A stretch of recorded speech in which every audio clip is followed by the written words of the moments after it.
Welcome to Hashtag the Blue Mic English Edition, your independent favorites, an initiative by Big FM and Hungama Artists Aloud. I'm RJ Bob, and today I have with me an artist who used to be in a boy band right here in India.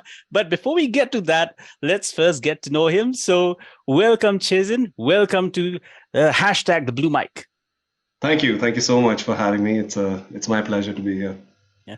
Now, I'm really excited to meet someone who's been in a boy band. But yeah, like I said, we're going to talk about that later. But before that, well, can you please just introduce us to you? Tell us about yourself and also a little bit about your music. So my name is Chetan Dominic Avasti. My stage name for the past 5-6 years has been Chezin. I guess I could start from the beginning. I took up music from an early age, I think around 16, 17. And for me, my first, I delved into music when I formed a band with my friends in school. We were very into Nirvana, and it's like a grunge scene, like that went into metal. So I was in the whole metal scene. I used to play drums back then. But prior to that, as a kid, I always had because of my mom, because of the kind of stuff that she would play, on the radio or cassettes and everything. Like I was very well versed with pop music of all eras. Okay, so you've been exposed to a vast genre of music, from Yes. pop to metal to grunge and all that. But which were the artists, like the few artists that actually captured your imagination and sort of inspired you to take up music? I think the first artist and the most impactful for me was Michael Jackson, because I discovered my love for him when I was around 14, around the year 2005, 2004, 2005. And I think the kind of inspiration that I got from him was life changing, in the sense that because before I found him and found that inspiration, I was the kind of child who you would never imagine would step on stage and have the confidence to even talk in front of people, because I was not that kid. I was not I remember, I always had stage fright. I always had social anxiety. So you could not get me to go on stage and do anything. And then over the course, Nirvana, Avenged Sevenfold, metal, then Broadway happened for me, like musical theater. Then it went into jazz. But then after all of that, after experimenting with all genres, I came back to pop music around 6-7 years ago. Okay. All right. So let's get to the part that we're also here for, and that is your performance, you singing a song. So before you sing the song, could you please introduce the song, tell us the name of the song, and also, tell us a little bit about the song, how you came about it. What was your inspiration to write the song? All right. So the first song that I'd like to do is a song called Daily Drug. And this song I wrote, I think, back in 2017, and it's part of my debut EP, which I released in 2019, called Get Moving. And this song is it's a pop song, which it's called Daily Drug because I'm trying to create the analogy that the woman I'm infatuated by is kind of like my drug. Like I need her every day, and without her, I go into this weird space of relapsing and stuff like that. So yeah, this one's called Daily Drug.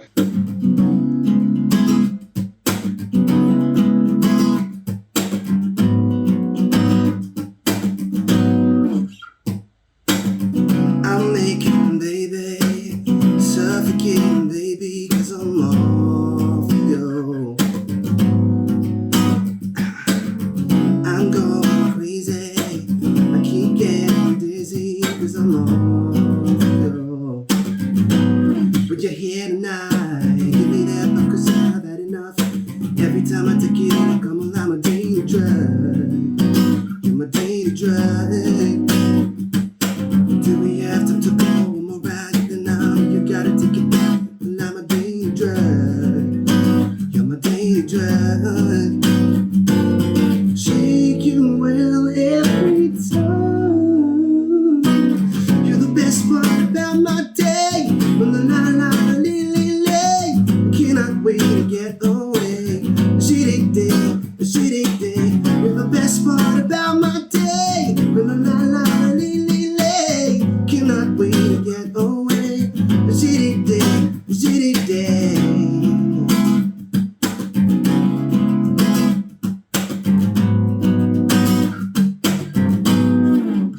That was really nice. Chezin, well done. Thank you. So, Chezin, let's move on to your college days. And you said earlier that, well, you had formed a band with your friends. And if I'm not mistaken, well, the band was called Sold Out. And surprisingly, well, this is a funk blues band. So tell us first, why funk and blues? I mean, you're very brave and all, but why did you choose this kind of genre? So at this point, I was in that phase where I was in first year, like I said, I was doing Broadway and musical theater. And then in second year, so like I said, if you backtrack a little bit, in first year, I was competing in these solo competitions in DU and I was failing because like I was still like developing my voice. I wasn't winning. I was cracking on stage and stuff like that. In second year, after that failure in first year, I actually like really worked really hard over the course of that 1 year. And then in second year, I went back for these competitions, and I sort of redeemed myself because like then I started winning all these competitions in all these colleges and stuff. So when I was winning these solo competitions, they all these colleges also had Battle of the Bands happening at the same event. So there was this one band that was kicking ass every time, and they were a band from the college Ramjas College in Delhi University, and they were called Blue Belief, and that consisted of the members primarily who would later. So when I was winning these competitions, I noticed these guys winning their competitions, and then one day we just at one of these at Miranda House college competition, Abhay, who is the saxophone player, he walked up to me and he was like, we heard you, we love what you do. And I was like, I've been listening to you guys, I love what you guys do. So they were like, let's just jam one day, let's see what happens. So as it turns out, they were planning to, branch out of just the college band scene and make like a proper band. So I essentially Blue Belief minus a few members who got replaced, the singer I replaced, that ended up becoming Sold Out. And these guys were very into funk and jazz. So he was a saxophone player, Abhay, who like honestly, even now in Delhi there are hardly any saxophone players, but there are more back. But this is we're talking about 2011. There was nobody playing saxophone, and he was at my age, at our age, well, hardly like we're 19 at that point. And then we ended up doing jazz and blues because it was primarily their influence. And I also had no problem with it because like funk and blues and jazz is, when I was witnessing it happening in front of me, I was like, yeah, man, I would love to step into that. So Sold Out, well, they went further ahead. I mean, they were pretty serious in the sense that they also released an album. And I think the name of the album was Hurry Up. And Yes. The album was nominated for a GIMA, the Global Indian Music Academy Awards, and this was in 2016. So that must have been, a really good experience, a really good thing that happened for the band and also for you. Absolutely, absolutely. It was a great experience because we also got to attend that ceremony, and we didn't win, of course, because we were nominated in a category, I think best newcoming act or something of that sort, alongside people like Arjun Kanungo and stuff. He won that category. But it was just a great experience because, like, as soon as we walked in, I think the taping for that ceremony had already started, and Arijit Singh was on stage. He was performing, and just in front of us was Honey Singh. He was really big at that point. Wow. And I think Shah Rukh was also there. He walked in a little later. So yeah, it was a brilliant, like, it was my only red carpet experience so far. So yeah, that was a pretty big deal for us just to be there representing independent music and stuff like that. So All right. Okay, let's come to this part. Now, you were in a band, a funk and blues band. You were into heavy metal and all. And at around the same time, you're also part of the boy band called Panic. I mean, yeah, yes. moving like from this part of of rock and blues and whatnot, and then going to a boy band. I mean, that must have been like quite a journey. So tell us about it. How did that happen? So in 2014, roughly, Sold Out was still going strong. But a part of me, like I've told you enough about my backstory now, and like a part of me was now itching to go back into the pop territory of where I had always started from. Like the origin story of me was always pop music. So I just it was just one of those ideas that I had initially where because like nobody was doing this. It's such a rare concept here. It was back then, I think still is now. There were hardly, and like I said, like I was always into dancing, and I never got that outlet in any of these sort of things that I was doing. So it was just this burning desire from me that I was like, I want to dance and sing. How about we create something that emulates the people that I admired as a kid. So I was like, what if we do this? What if we try and put something like this together? And then came the task of finding people, finding three or four other singers like me who were not just, good at singing, but who could dance or at least be molded into a decent dancer over time. All right, Chezin, we've been talking a lot. Do you still have more energy to play another song for us? This next song is called Dance With Me. And the song is again from my debut EP called Get Moving.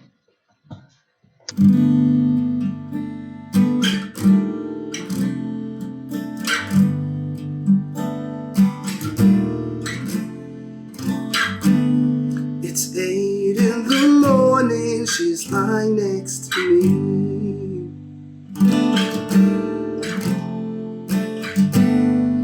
Time's gone by so quick, it is hard to believe. The feel of her touch sparks signals throughout my body.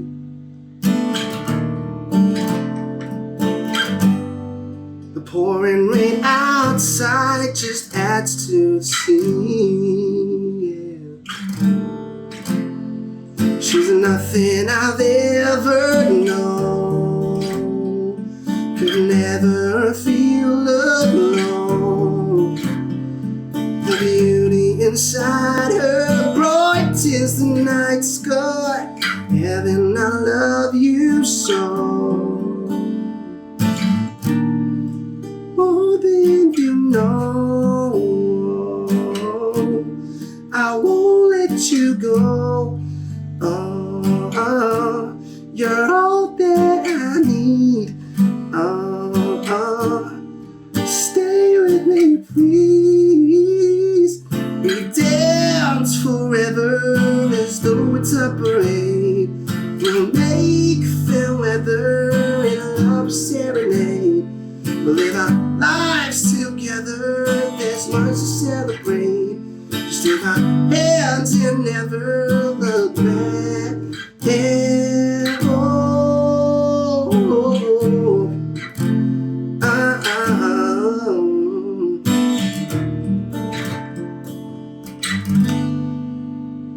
Wow, really great. Really nice song. Thank you. Okay, let's talk about you going solo. I mean, Freddie Mercury did. He had like one solo album, and most of the frontmen of the bands, they do have their own solo projects or side projects. So tell us about why did you make this decision to go solo? Yeah, so I think I'd made that decision around 2017, and at that point, Sold Out I think had kind of sort of dissolved very slowly. Because Abhay, like the saxophone player that I mentioned, he was going on tour quite a bit with people like Shankar Ehsaan Loy. So for a little while we were a 5-piece band, including him. But when he stepped away, we did continue as a 4-piece band for a little while. But we were slowly, sort of losing steam, let's say. But I think I always had a desire to like sort of make music, make a certain kind of music. But with the bands that I had, those bands weren't willing to do this sort of music. So I just figured like after a while, like why not just try to do it yourself? Because I was getting into learning how to produce music also. Like this is roughly around the time when I had um, I joined a friend of mine. His name is Mukul Jain. So I started working with him at Ferris Wheel Studios, and that's when over the course of that journey from like 2016, mid 2016 till early 2017, when I was still learning how to use the software and stuff, I was experimenting with songs and ideas that I had, and those experimentations are what turned into my debut EP, two songs of which I just played. Okay. And how did you come upon the moniker Chezin? Yeah, that's an interesting question that a lot of people do ask me, but honestly, it's not very complicated. I think it's derived from my main name, which is Chetan, and the bassist of Sold Out, his name is Sajal. Shout out to Sajal. He started randomly calling me Chezin, um, like roughly around 2015, 2016, like just on group chats. Instead of saying Chetan, he just used to write Chezin. So Okay. I just ran with it at that point. I didn't make much of it. But then when it came time for me to think of a moniker, I thought of a whole bunch of shit. Then I was like, this seems simple enough. Like, why not? Mhm. Yeah.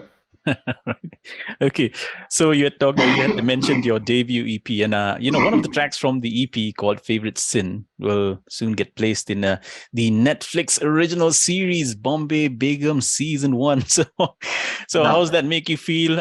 Another thing that we're very curious about is, did you get a lot of money for it? So tell us about that. I think I got paid well enough, but like just the fact that you get to say that you have a song on Netflix. I think that's like the biggest part of about all of that. Like my name and my song is there in the credits of that show. That was a huge deal for me. Yeah, that song in fact is one of my favorites from my EP. So the fact that it got recognized was a pretty big deal. For those listening and watching, if you haven't seen this show, do check it out.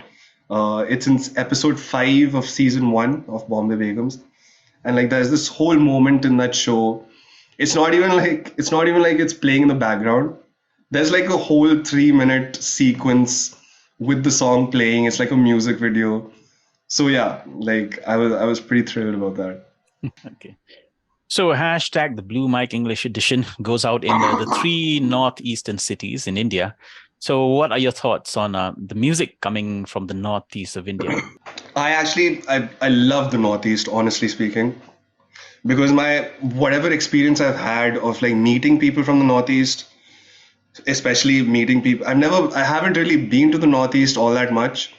I think I've been to Shillong once, but that was just for a gig. And that was just like I landed there, I reached there, played the gig, and then I came back. So I didn't get to experience it.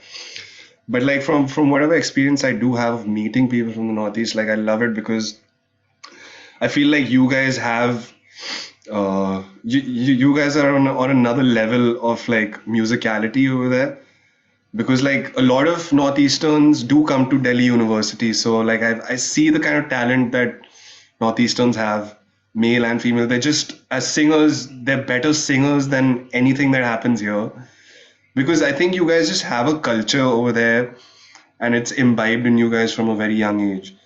Well, 2023 is kind of a big year for you. You're set to release a bunch of music. So can you tell us a bit about that? Yeah, so I have a single which is ready. I'm just developing, like it's just the final stages of development. It's called Heartache City.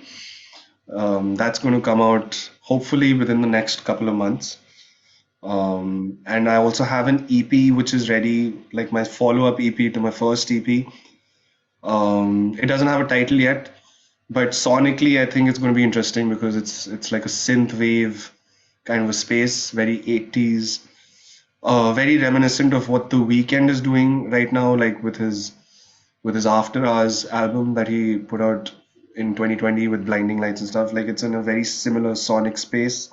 Okay. So all the best with that. We're looking forward to that. to all those songs. Okay, so we just can't let you go without you playing another song for us. So can you do the honors and also introduce us to the song? Tell us what it's about. Yeah, absolutely. I think the last song that I'm going to do is Favorite Sin, which Okay. we've already spoken about. Yeah. This was a backstory about the song. Again, it's about a woman. The title Favorite Sin means like we're in a relationship which isn't turning out to be faithful from one side. I know she's not being faithful with me, but and maybe I don't want to be faithful to her either, but I am right now. But I know the kind of negativity she's bringing, the toxicity that's happening in this relationship. But at the same time, I want to go back to it. So it sort of becomes like a favorite sin. It's like I know I shouldn't be doing this. I should get out of this, but I can't. So It's so great to be a singer and a songwriter. You know, you can put in all your emotions, all your feelings, and put it in the song and tell the world. So, yeah. so go ahead. Let's listen to the song.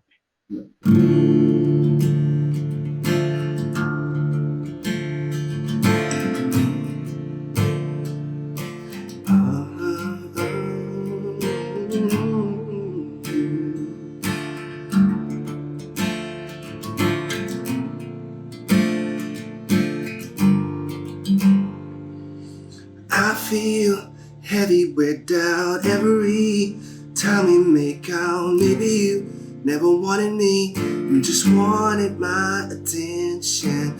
I see you going round with every poser in town. Baby, you're really playing me. Now you're after my possessions.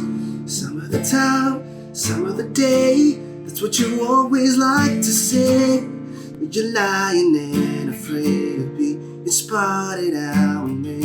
See what you want, see what you made. That's not a lot to celebrate. You're lying and afraid of being spotted out with me, baby.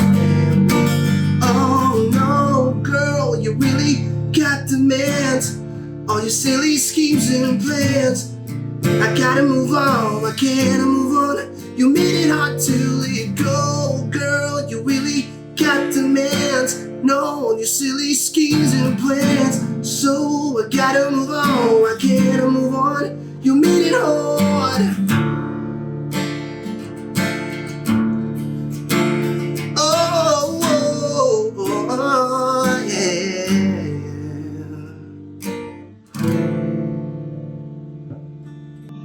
That was wonderful. And, thank you so much, Chezin, for being here on our hashtag Blue Mike English Edition. We know you're just recovering from an illness, but still very, very brave and very kind to talk to us today. So thank you so much. Thank you. Thank you so much for having me, man. It's been a pleasure.